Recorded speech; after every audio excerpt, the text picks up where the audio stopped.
Hey guys, it's me. Uh, Sorry I look like crap. I haven't been sleeping well. I'm not at home. Uh, I'm living somewhere else right now. I'm not at the apartment. Um, I won't say where I am, but my family knows where I'm at. So, I have seen a lot of videos coming across my feed lately, and it's brought to my attention that there are some things that need to be touched on. Um, and what I mean by they need to be touched on is I've seen a lot of videos of people talking about dissociative identity disorder. And they're coming out, they're allowing their personalities to meet the world, things like that. And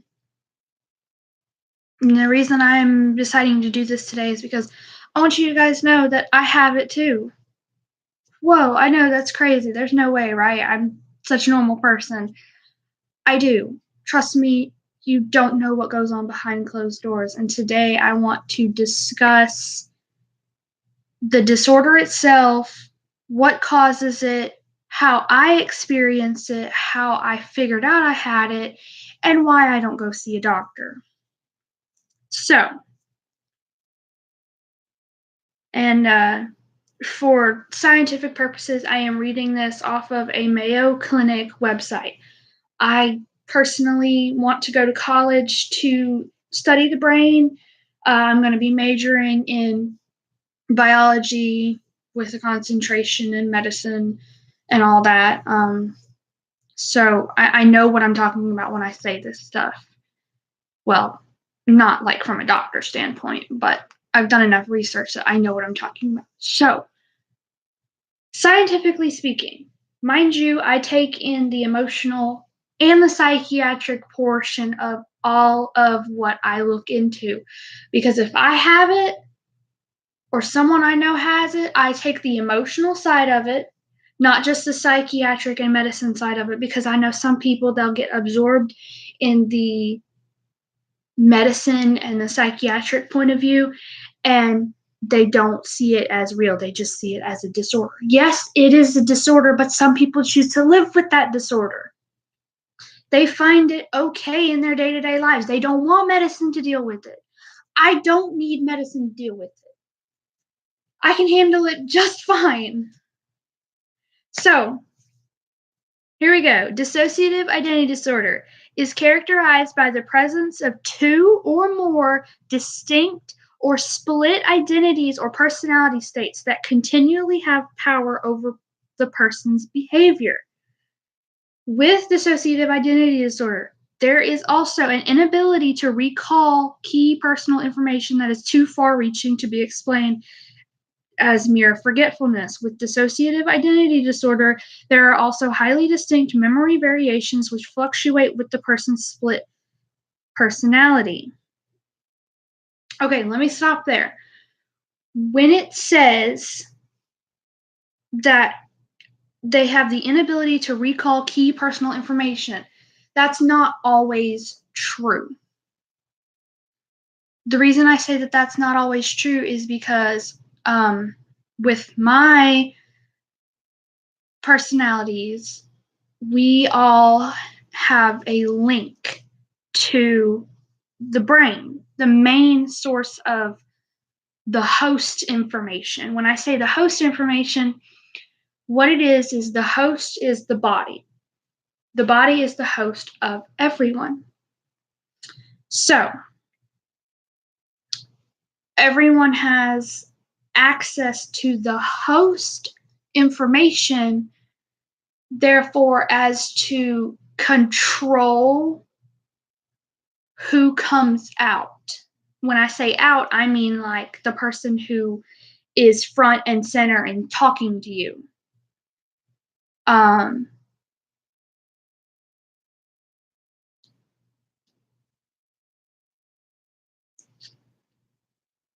the reason everyone has access to the host personal information is so not to be discovered, because not everyone is comfortable with realizing that, hey, this person is not who I think they are. There's something wrong. They need help.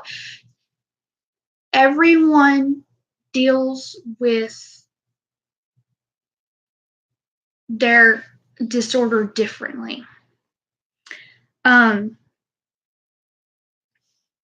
to the next part. The alters, or different identities, have their own age, sex, or race.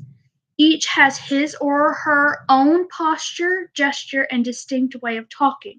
Sometimes the alters are imaginary people, sometimes they're animals. As each personality reveals itself and controls the individual's behavior and thoughts, it's called switching. Switching can take seconds to minutes to days. When under hypnosis, the person's different alters or identities may be very responsive to the therapist's request. Along with dissociation and or multiple and split personalities, people with D.I.D may experience a number of other psychiatric problems, including depression, mood swings, suicidal tendencies, sleep disorders, which could but not always include insomnia, night terrors, sleepwalking, anxiety, panic attacks, phobias such as triggers or flashbacks, alcohol, drug abuse, compulsions and rituals, psychotic-like symptoms, auditory and visual hallucinations, eating disorders. Some people may experience headache, amnesia, time loss, trances, and or out-of-body experiences. Now, this is where I get into my story. So, well, first let me touch base on what I read. So, yes, every person is completely different. Everyone has their own race, their own sex, their own way of talking. They carry themselves differently, they dress differently, they act differently. Some are more playful, some are more depressed. But it's just because they are a person. It's not just everyone out through what you can physically see. They're their own person in their own mind. It's just like a normal person. When I say normal person, like, I don't mean to say that everyone's normal. No, everyone's unique. But when I say a normal person, I mean someone who is physically their own self and they do not share a mind with another person. When I say share a mind, I mean having D.I.D, because you share a brain with other people.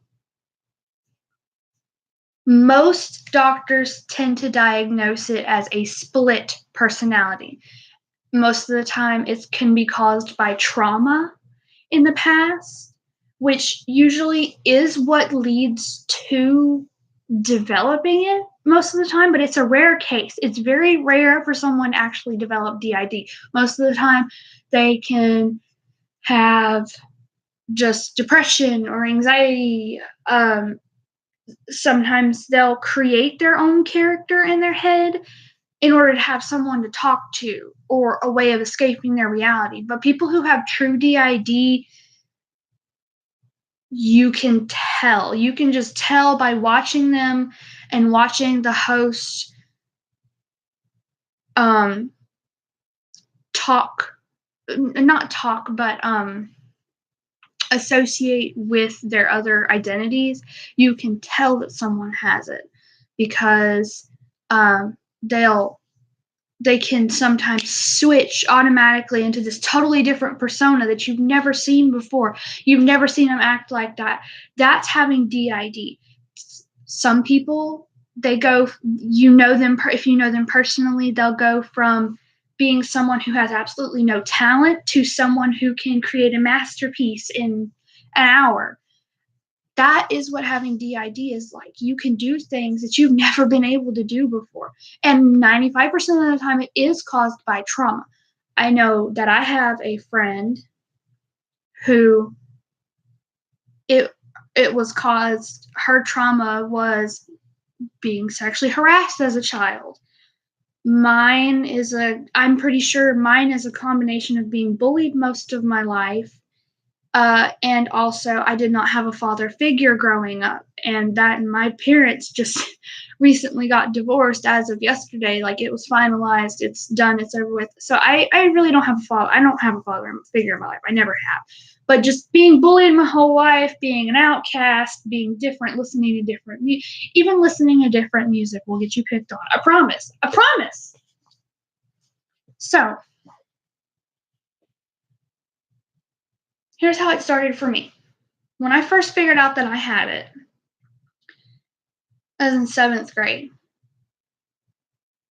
Now, let me just pause for a second. Mom, if you watch this, do not say that I'm lying. Do not say that I am crazy. Yes, I know I'm crazy. I've been crazy. I am your daughter. I don't know where this came from. Okay? I swear. This is why I needed help. 7th grade. I would have moments where I'd black out. I wouldn't like black out as in pass out, but like I'd black out and have no recollection of what would be happening within, say, a period of 10 minutes. 10 minutes goes by, I come to. I look around me, things are different. I'm in a different location, I'm wearing different clothes, I'm around different people, things like that. I also had a friend in junior high with me who pointed this out to me after about a month of these blackouts.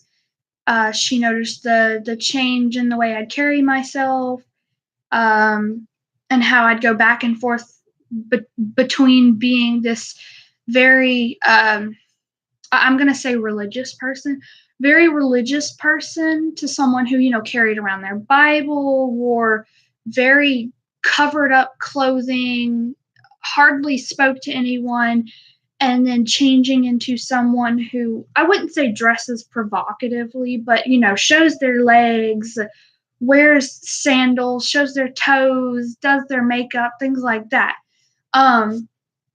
She noticed the difference. She has it herself. She knew she had it because she had already been diagnosed. I had not. That is when me and her sat down and she explained to me what was going on. That is when I looked in the mirror one day, that night after she had told me, I looked in the mirror and I could see the difference. I couldn't see my personality, but I could see the difference. I fell asleep that night, and this is going to sound crazy, but everyone sounds crazy. I met him in my dreams. I met this personality. I know what he looks like. I can tell you exactly what he looks like. But this was the first personality that I had. Now, before I go into any more detail, let me explain how I deal with my D.I.D. For me, it's not. If any of you have seen the movie Split, there are extreme inaccuracies to it. But the part where the psychiatrist talks about the personalities stepping into the light, that is essentially, for me, that is when the person takes control. That is when the person takes control. They can see through the eyes. They have control of the body. But this is where it differs. We don't all just sit in a chair and wait to take control. It's not like that. On the inside, what it looks like to me is basically a giant house. It's like when you're a little kid and you're drawing your picture perfect family and whatnot, and you draw this beautiful house. Basically, what it is your brain is a little house for all these personalities. And it's not that your brain keeps getting split into different things. It's just sometimes you have a personality, and sometimes it feels like another soul is inside of you, essentially like reincarnation. So it's not possession, but at the same time it is, because you have these souls that come to you. you have these personalities and you're just full of all these different people. But it makes for an interesting conversation when you're sitting down and talking to someone. um,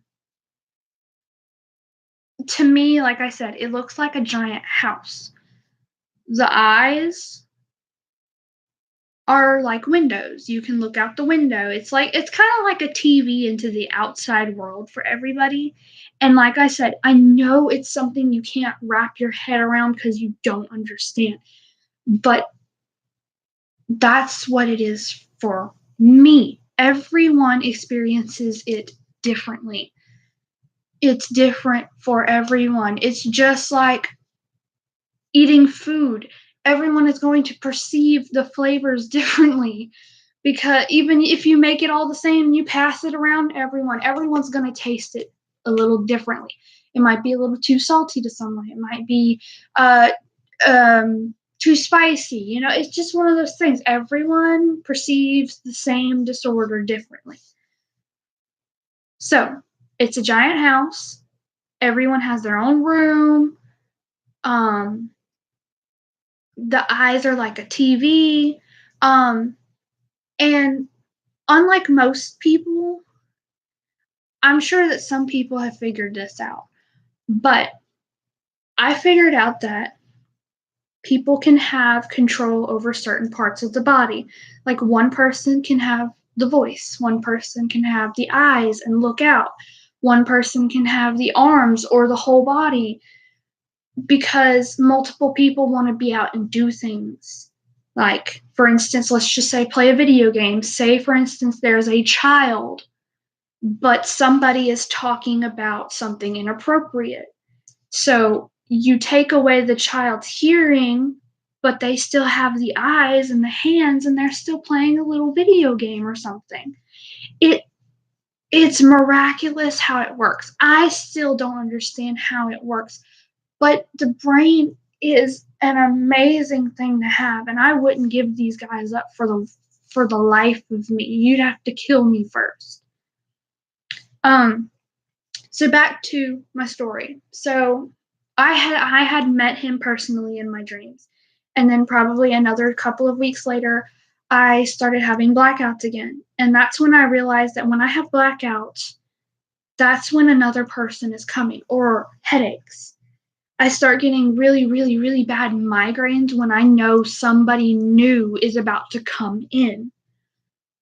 The second person that came in, he tried to tell me that he was coming because I would wake up from these blackouts and I'd have a piece of paper with a beautiful, beautiful drawing, and it would be a sketch of him.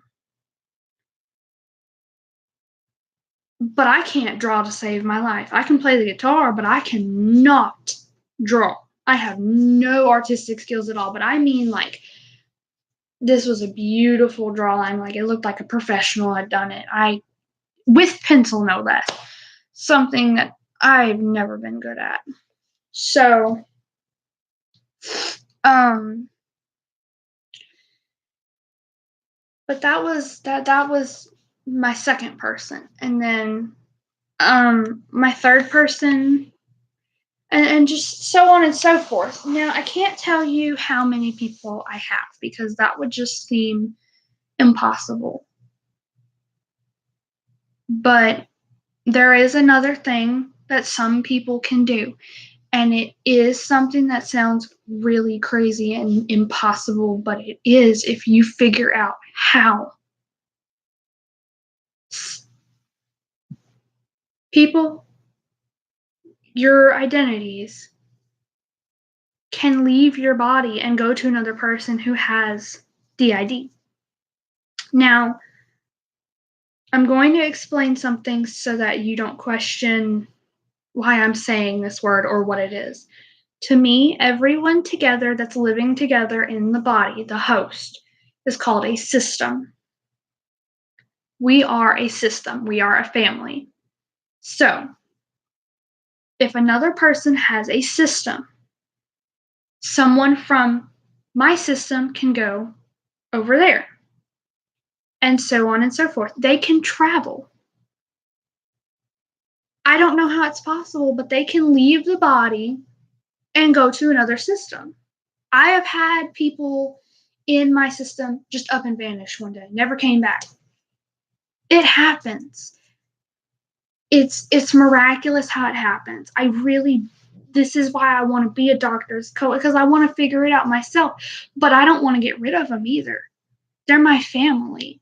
They've helped me through tough times. They helped me through my parents' divorce. They helped me through high school. They helped me through relationships. It's just one of those things that once you get used to them being there, you don't want them to go away. They're the people you talk to late at night when you're alone crying in your bed because you want to go home, or it's just, it's amazing. And they really are amazing people to get along with. So today I'm going to tell you about 3 people. I couldn't decide if I wanted to do 2 or 3. I'm going to try to do 3 because I'm already running out of time. But I'll try to tell you about 3 people, and I'll let you meet them. Now, this isn't like Split where I'm going to get up and change my clothes. No. That's the thing that Split got wrong, is we don't all just automatically like walk out of the room, change your clothes, come back and be this totally different person. No.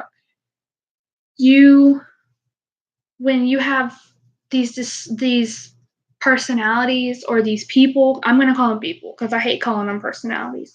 When you have these people, they're not going to take the time to change just to come talk to you. They're going to come out, whether you're butt naked, whether you're wearing a bra, whether you're wearing boxers, it doesn't matter. They will come out if they want to talk to you.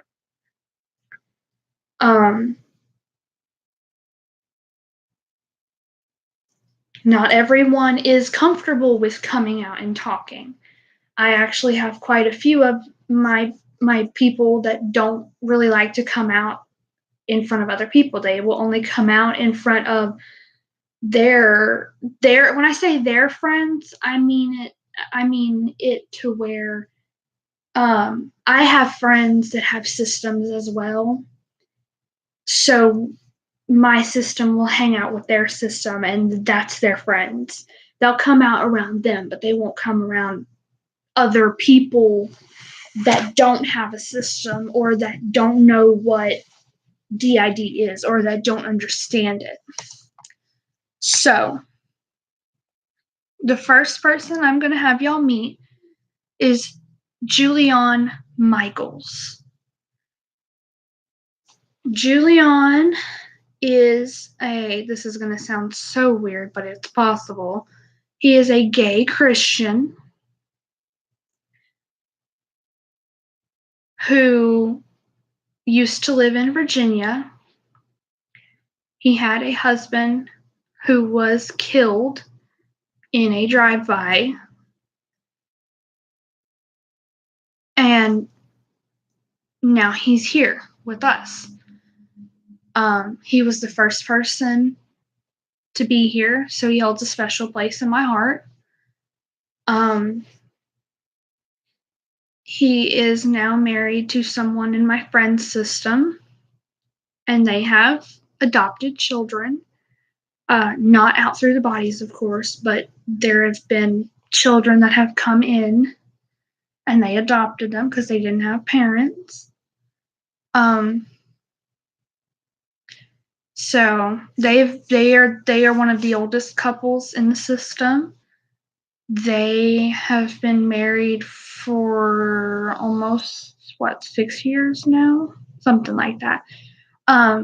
He's from Virginia, but he was born in the UK. He is British. He does like to use his accent. So for any of you internationals that watch this or end up watching this, don't say that we're faking it, because technically, yeah, we are faking the accent, but he likes to have that accent to make him feel more at home in the body. And he will only do this when he's comfortable. So let's meet Julian.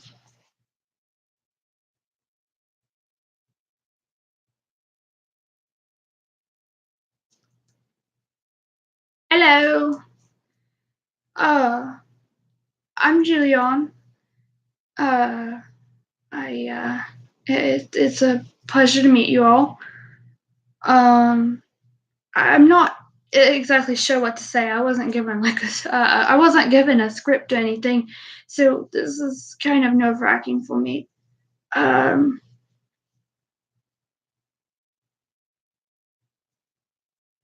I don't know what do you want me to say? Um, they pretty much they gave you my story, and I I'm not really sure what else to say other than it's nice to meet you all, and I I hope that this gets out there because I want people to understand how much we mean to everyone. Um, so, uh, goodbye. Julian's very shy. He's a very shy boy. Well, tell him how old you are. I'm going to be 29 in May. See, how hard was that? Very. So, the next person I'll have you meet is um, the second guy that showed up in the system. His name is, we call him DJ. Um, and, well, just so I don't take the limelight from him, I will let you guys go ahead and meet him and he can tell you about himself.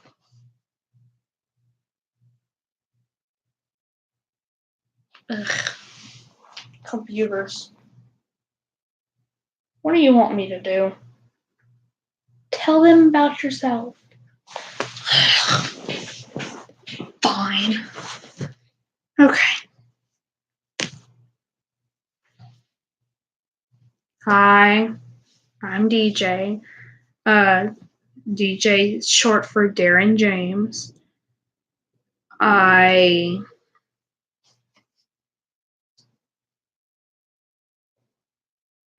am from Long Island.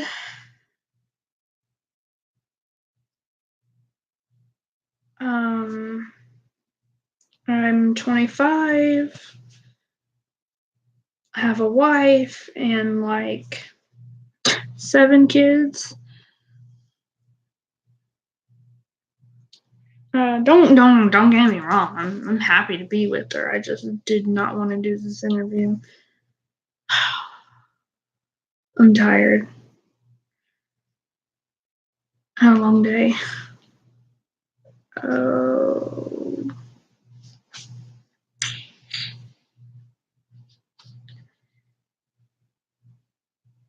that's all I got, man. Ugh, just go. Yeah, I've had to deal with him for a long time. He's very sarcastic. Like he said, his name is DJ. He's 25, gonna be 26. He does have a lot of kids. He is married. Um,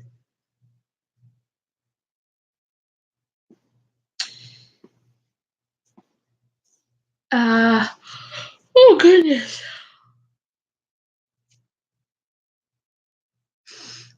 He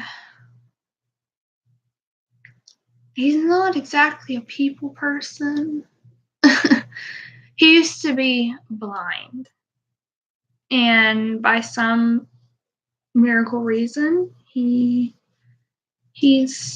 not blind anymore.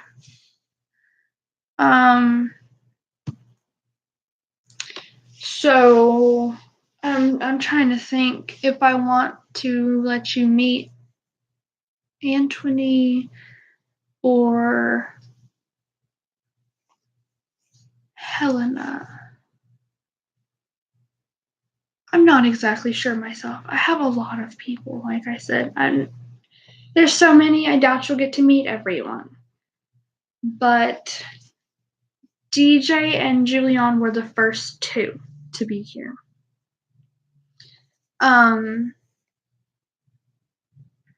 So it's really one of those things that you've got to be willing to recognize that they're here, recognize that they're here to stay, and they're not going to hurt you. Nobody's going to go all psycho on you. Nobody's going to try to kill you. But there can be variations in age. There's variations in age, gender. Even some of them have their own disabilities. There will be children.